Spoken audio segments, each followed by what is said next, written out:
Hi friends, सकाळचे 8-9 वाजत आहेत आणि आज आपण आलेलो आहोत मार्तंड मैलाराचे दर्शन करण्यासाठी। मैलार या ठिकाणी जिथे खंडोबाचे मंदिर आहे। आपल्या देवदर्शनाच्या व्हिडिओजमधला हा व्हिडिओची जी चालू होती ती चालूच आहे। थोडा उशीर झालाय, माझी तब्येत ठीक नसल्यामुळे हा व्हिडिओ टाकण्यासाठी जवळपास 1 महिना उशीर झालेला आहे। पण तरी चला आपण सुरुवात करूयात पुन्हा एकदा। तर आज कर्नाटक येथील मैलार या खंडोबाच्या मंदिराचे मी तुम्हाला दर्शन दाखवणार आहे। तर तुम्ही बघू शकता इथून आपण जातो आहोत। हे जे काय आहे ते भाविक भक्तांसाठी स्वयंपाक वगैरे करण्यासाठी, जेणेकरून लोक तिथं येऊन प्रसाद किंवा नवस जो काही बोललेला असतो देवाला तो करतात आणि इथून आपली सुरुवात होते। हे इतके छान प्रकारे असे स्टॉल वगैरे आहेत जिथे तुम्ही फूल, पान, नारळ, विशेष म्हणजे हळदी आणि भंडारा जो म्हणतात, आपले हळद आणि खोबऱ्याचे कुटके जे असतात ते। आणि हे बघा असं भव्य दिव्य अशी कमान आहे, तिथे अशी घुमर नक्षीकाम केलेले आणि पूर्ण परिसर हा हळदीने सोनेरी, जसं सोन्याची जेजुरी म्हणले जातं तशाच प्रकारे सोन्याचं मैलार असंही म्हटलं जातं। तर आपण या व्हिडिओमध्ये पाहू शकता अशा प्रकारे असे ग्रिल लावलेले आहेत आणि आपला देव जो आहे तो सोबत घेऊन जाणं आवश्यक आहे।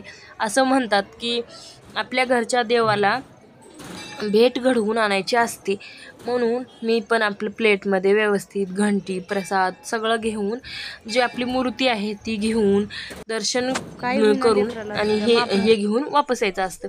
एवढा दुर्लभ असे दर्शन मी तुम्हाला चोरून घडवून आणलेले आहे, कारण तिथे व्हिडिओला सक्त मनाई होती, त्यामुळे मी चोरून असं देवाचे दर्शन तुमच्यासाठी घेऊन आलेले आहे।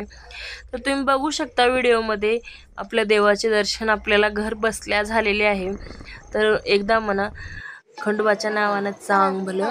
तर हे बघा किती सुंदर आणि क्यूट माकडं होते, तिचं सॉरी वानेर आहेत, हे माकडं म्हणते मी। तर हे वानेरे जे आहेत ते खूप मस्तीखोर होते, ते खोबरं वगैरे खात नव्हते, निवद खाऊन तर कंटाळून गेलेले।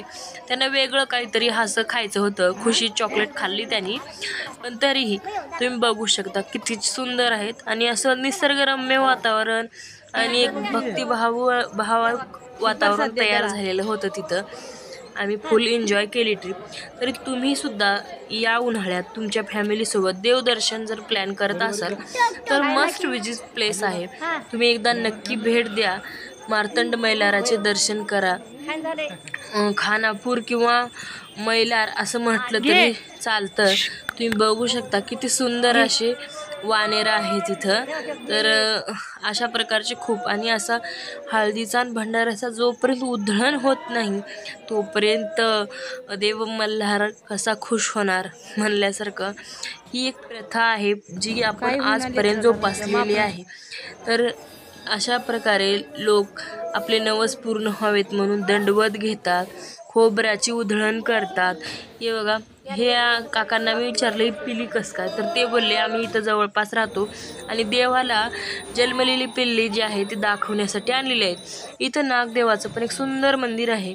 खुशीने पण देव घेतलेला आहे, मला माहिती आहे तिने शूज काढले नाहीत, पण लहान आहे ती आणखी, त्याच्यामुळं चला, पण चुकीचं आहे मला मान्य आहे। तरी बघा तुम्ही किती सुंदर असं मंदिर आहे। तर फ्रेंड्स नक्की तुम्ही एकदा या। महाराष्ट्राचं आराध्य दैवत जसे आदिशक्ती तुळजाभवानी आणि खंडोबा हे 2 अर्ध्या महाराष्ट्राचे कुल स्वामिनी आणि स्वामी आहेत। ठीक आहे फ्रेंड, भेटूया नेक्स्ट व्हिडिओ। प्लीज माझ्या चॅनल लाईक, शेअर आणि सबस्क्राईब।